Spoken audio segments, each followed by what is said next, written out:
Ethan Reyes had spent nearly 2 decades leading tactical raids through war zones, drug dens, and cartel hideouts. He'd faced down hostage situations with nothing but a shield, a Glock, and sheer force of will. But nothing had prepared him for the suburban battlefield known as Clearwater Pines. He thought he was done with chaos.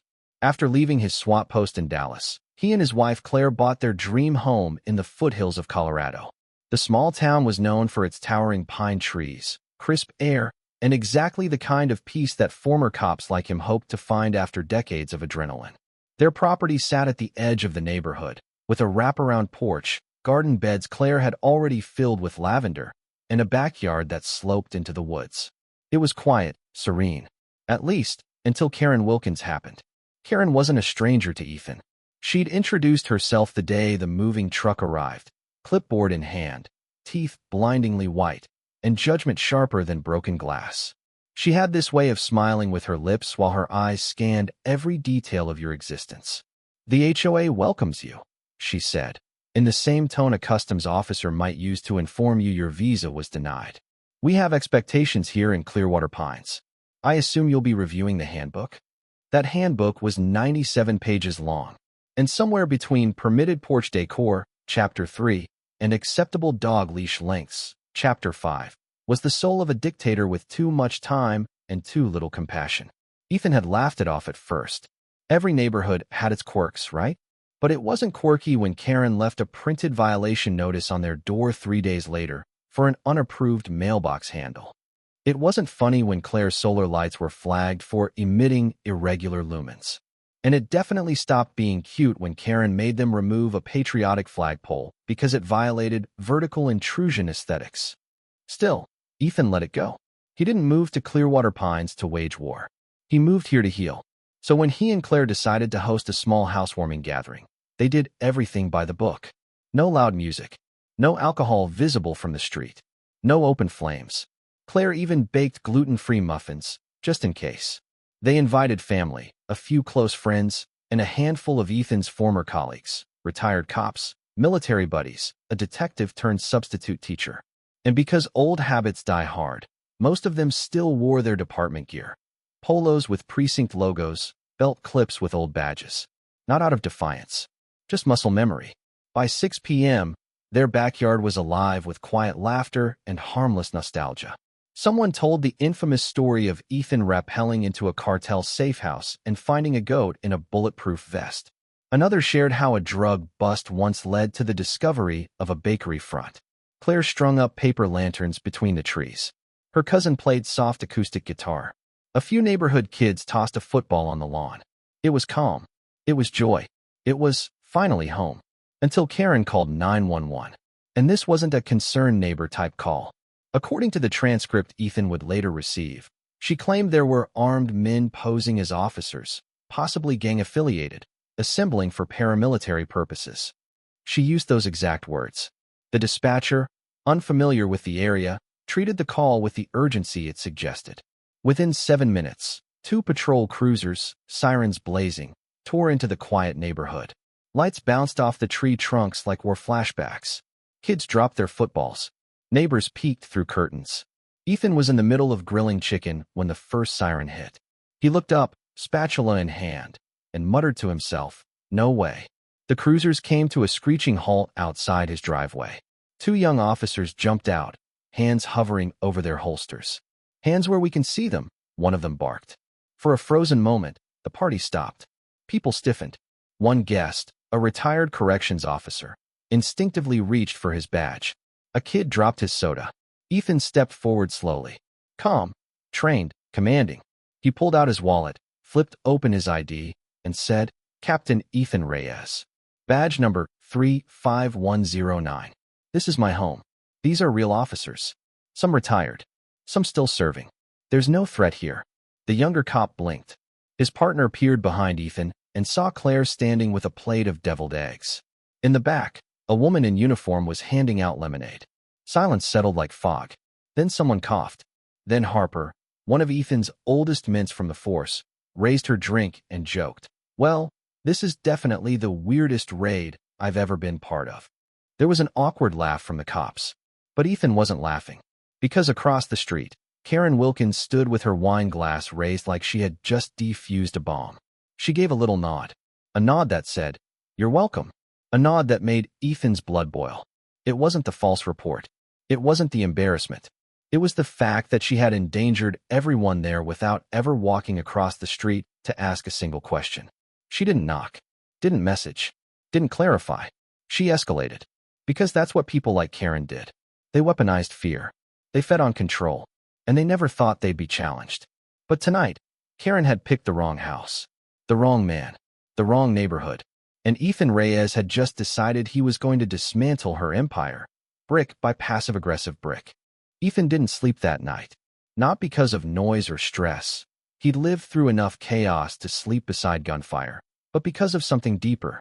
A slow, acidic boil in his gut. A sense that peace had just been declared illegal in Clearwater Pines.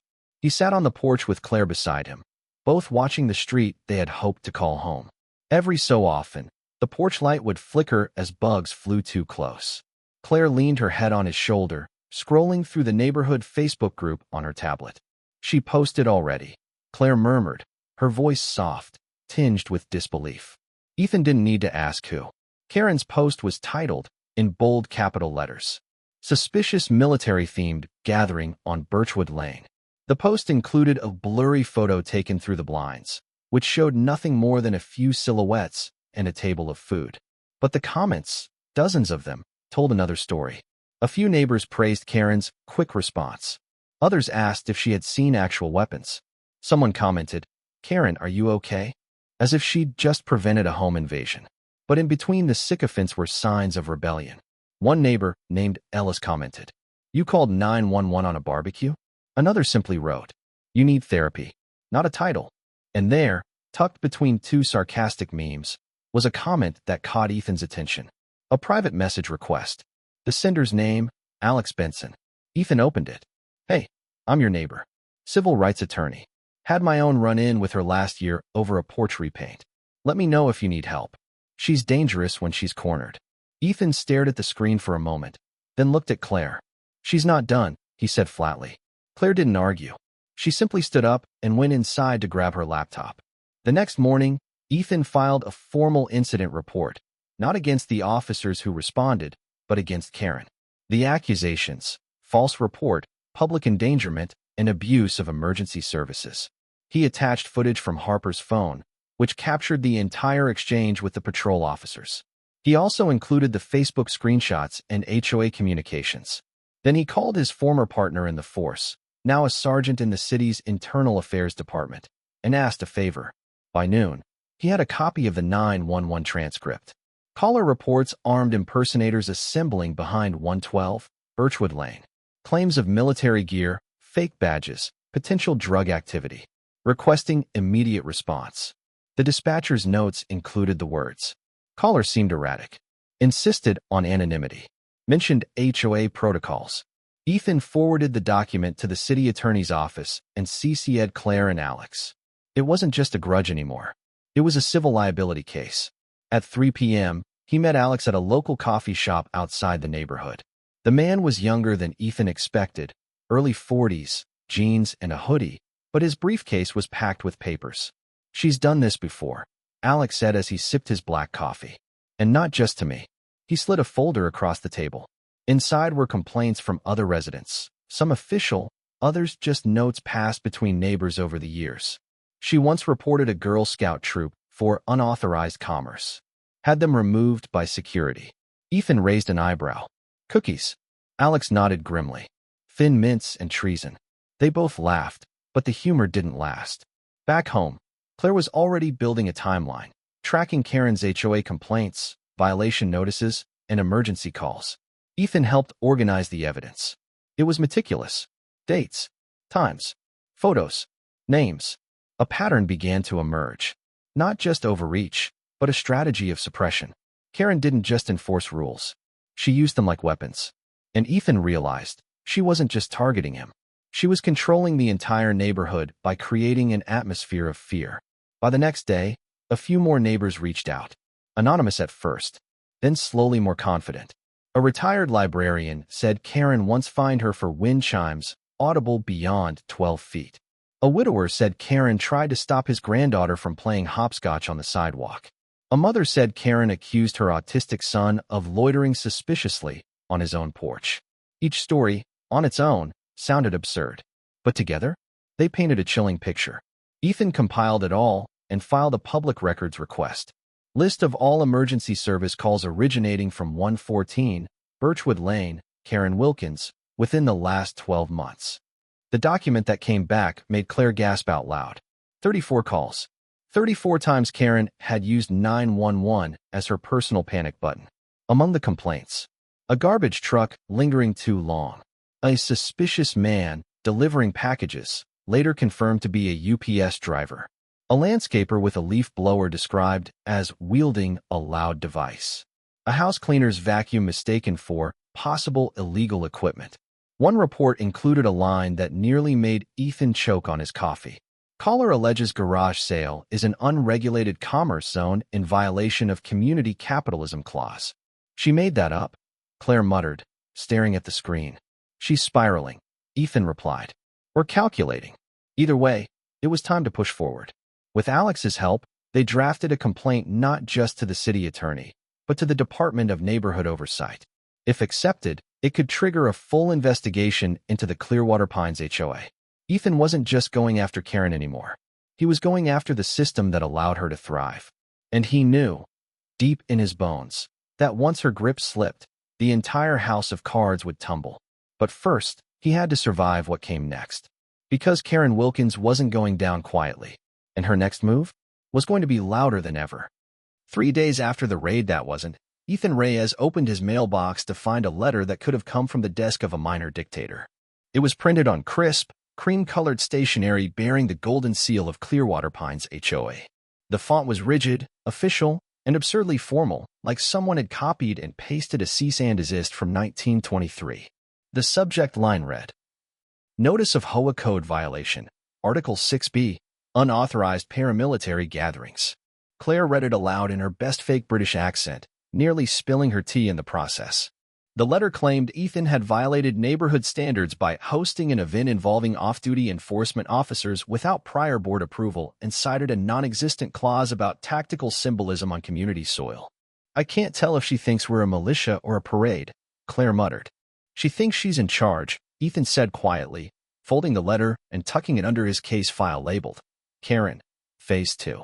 That same evening, Karen posted another furious screed on the HOA community board.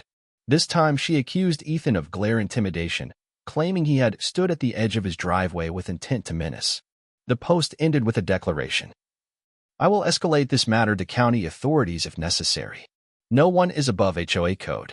But it wasn't fear she inspired anymore. It was ridicule. One resident replied, Is driveway staring now a felony? Another simply posted a gif of a man dramatically removing sunglasses with the caption, When Ethan blinks. HOA trembles. And in the shadows of the community's group chat, something new began to take shape. Neighbors started sharing stories, privately at first, then more publicly. An elderly couple revealed that Karen once fined them for hanging bird feeders she deemed rodent attractors. A single father said Karen had complained about the volume of his child's laughter in the backyard. A yoga teacher confessed Karen had demanded she submit spiritual certification before holding meditation classes on her own patio. One story led to another, and then another. And suddenly, a folder began to grow on Alex's encrypted drive, Karen Wilkins, pattern of conduct filled with affidavits, timestamped reports, and screenshots of HOA overreach that read like parodies of authoritarianism. By the end of the week, Ethan had a complete timeline of Karen's warpath dating back 2 years. But then, as if sensing the tide turning against her, Karen struck back. She called an emergency HOA meeting, mandatory attendance for all residents. Ethan didn't hesitate. He dressed in plain clothes, brought 2 printouts, and arrived 15 minutes early. The room was packed. Karen stood at the front in a sharp red blazer, her hair twisted into a bun, so tight it looked painful. She smiled the way foxes smile at chickens. Before we begin, she announced, I would like to address the recent incident involving public safety and unregistered gatherings. But Ethan raised his hand. Karen blinked. Yes, she snapped. Do you have statements from any other neighbors claiming concern? He asked calmly. Or just yourself? Karen hesitated. I don't need to. Because I have 6 signed statements here, Ethan continued, holding up a folder from residents who say you never contacted them before calling emergency services. I also have the 911 transcript where you falsely reported off-duty law enforcement as impersonators. The room shifted. People murmured. One board member leaned forward. Another pulled out their phone. This isn't a courtroom, Mr. Reyes, Karen snapped, her voice tighter now. No, Ethan replied. But the next place we meet might be. The silence was thick enough to chew. Karen tried to continue, but her words landed flat. She flipped her pages, stumbled over a clause about neighborhood harmony, and finally declared the meeting adjourned. She didn't even finish her speech. Ethan walked out before the applause. He didn't need it. The shift had begun. The next morning, he filed 2 additional reports, one to the HOA's Ethics Board and another to the Department of Neighborhood Oversight, requesting a formal audit of HOA finances. That afternoon, he received a call from Gerald, the HOA treasurer. I think you should see this, Gerald said nervously. They met at a coffee shop near the city limits. Gerald slid a flash drive across the table like it was contraband. I kept quiet because I was scared of her, he admitted. But this is wrong. Inside the drive were 5 years' worth of budget records, suspicious entries, fake project names, reimbursements marked as aesthetic control enforcement that funneled back to Karen's cousin's landscaping business. Thousands spent on security improvements that turned out to be new patio tiles for her. Ethan didn't flinch. He took the drive, copied its contents, and forwarded it to the city attorney's office. Then he made one final call. To a retired FBI forensic accountant who now ran a side hustle auditing HOA books for fun. Sounds like fraud, the woman said flatly. Let's burn it down. Metaphorically. Within 48 hours, the city had filed an emergency injunction, freezing all discretionary spending by the HOA. An investigator was assigned. Interviews were scheduled. And Karen Wilkins? She was served the official notice at 7:12 a.m. by a uniformed city officer. She tried to accuse him of trespassing. He smiled and said, "Ma'am, I'm here on court authority. And if you slam that door, I'll file obstruction." Karen took the documents with trembling fingers and closed the door slowly. Not a word. Not a scream. Just silence. But it wouldn't last long. Because Clearwater Pines was no longer under her reign. And Ethan Reyes was just getting started. By the end of the week, Clearwater Pines was no longer a quiet neighborhood. It was a simmering kettle, seconds from boiling over. The emergency injunction had stunned everyone. HOA meetings were suspended. Karen vanished from her usual morning patrols. The once daily flurry of violation notices stopped cold.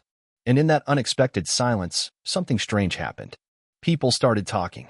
In driveways, over fences, during dog walks, whispers turned to stories. Stories turned to confessions. Confessions became declarations.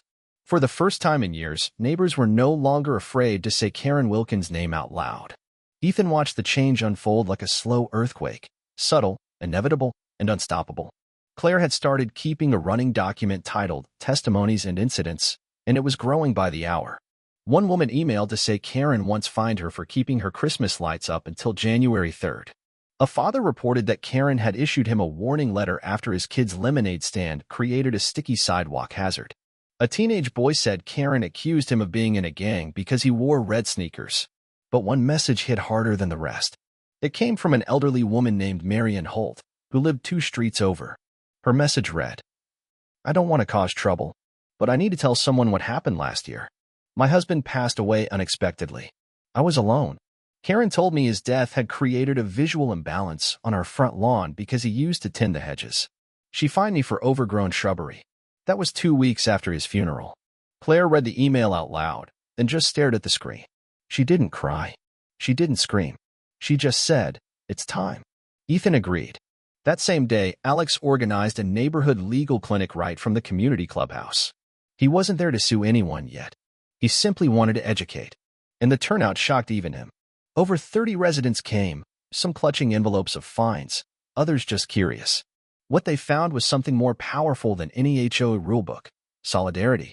Alex walked them through their rights, the limits of HOA authority, and what counted as harassment under state law. He even brought copies of complaint forms pre-filled with Karen's name. "I'm not telling you what to do," he said, holding one up. "But if you've been abused or silenced, this is how you push back." By the end of the session, Ethan and Claire had a stack of signed complaints thick enough to crush a squirrel. That night, a new document joined the folder titled Karen, Phase 3. This one was named Wilkins vs. Clearwater Pines, Pattern of Abuse. Meanwhile, Karen wasn't idle. Sensing her empire collapsing, she doubled down in the worst possible way. She sent out another wave of violation notices, this time hand-delivered. Infractions included wind chimes audible beyond 15 feet, holiday reads outside of sanctioned seasons, children playing ball after dusk. But this time, residents pushed back. One man named Darnell posted a picture of his wind chimes on the HOA page with a sign underneath. Now with extra volume. Just for you, Karen. Another family hosted a holiday wreath party in July and hung a fake mistletoe over Karen's mailbox. She called it harassment. They called it healing. And then the moment came that turned the tide irreversibly. The city investigator arrived. He wasn't flashy, just a soft-spoken man named Hal with a clipboard and shoes too clean for a Colorado winter. But his presence was like tossing a match onto dry brush. Hal conducted interviews quietly, patiently. He asked questions. He took notes. He never raised his voice. But what he uncovered made his pen scratch harder with each visit. He listened as a woman recounted Karen screaming at her through a privacy fence for playing Miles Davis too loud. He documented a story from a disabled veteran who had his flagpole forcibly removed for visual intrusion.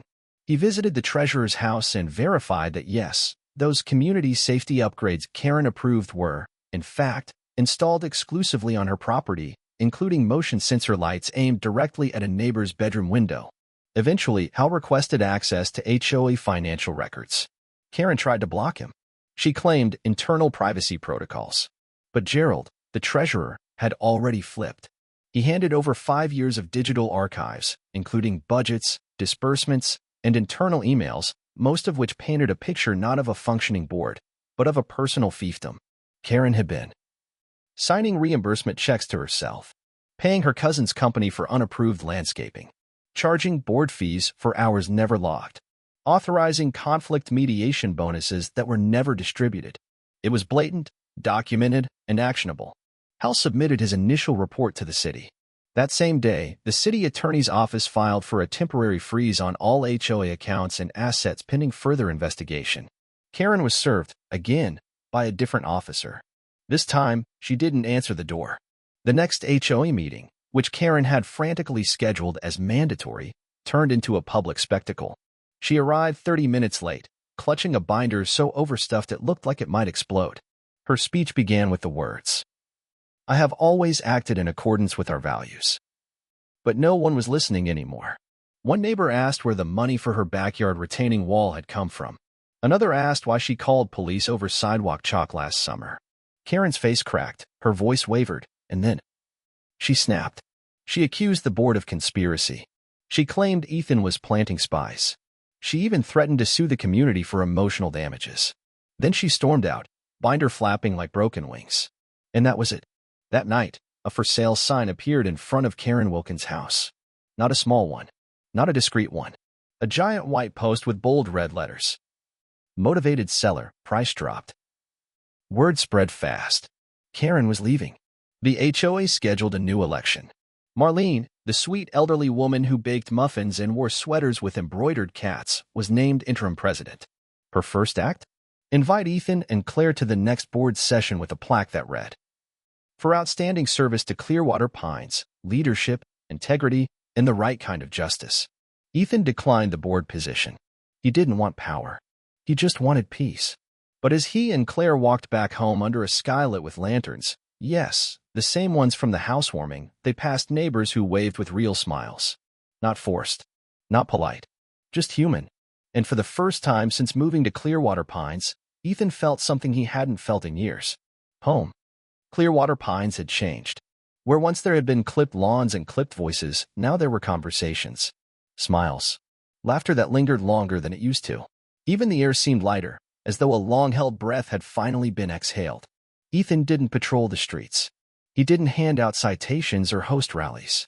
He didn't need to, because his neighbors had found their voices. And the silence that followed Karen Wilkins' departure wasn't empty, it was liberating. The new interim HOA, led by Marlene and a group of long-suffering residents, went to work. Their first order of business, rewriting the community guidelines from scratch. The second, establishing a public voting system for any future changes. Rules still existed, but now they made sense. No more fines for laughter. No more violation notices for wind chimes. No more HOA board members acting like mini monarchs. And for Ethan and Claire, the peace that followed was real, tangible. It wasn't about victory. It was about restoration. Then came the letter. It arrived one Thursday morning by certified mail. The envelope was thick, expensive, and bore the seal of a law firm. Claire opened it. It read, "Notice of intent to pursue legal action, emotional distress, defamation, community sabotage. From Karen Wilkins." Ethan chuckled before the letter even finished unfolding. "She's really trying this," he muttered. Claire rolled her eyes. "She's allergic to accountability." They forwarded the letter to Alex. He called back within the hour. "She's bluffing," Alex said. "But if she files anything, we'll file for frivolous litigation and countersue.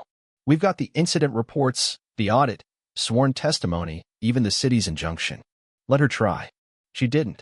3 weeks later, her attorney quietly withdrew the complaint without explanation. Rumor had it Karen had moved to a quieter suburb in Arizona, where she was seen patrolling the neighborhood with a clipboard by week 2. Old habits die hard. Ethan didn't care. Back in Clearwater Pines, life resumed, this time authentically. Yard sales returned. Chalk drawings graced sidewalks. Sunday potlucks became a thing. There was even a new tradition, the Freedom Lantern Night, held on the anniversary of the infamous housewarming party raid. At the first one, Marlene handed out T-shirts with cartoon badges and the words, "Housewarming Hero, Captain of the Block." Ethan groaned. Claire made him wear it anyway. But the real surprise came a month later. A small package arrived, no sender listed. Inside was a handmade shadow box. It held a tiny plastic lawn flamingo, a miniature police badge made of brass, and a sticker that read, "Clearwater's Real Sheriff."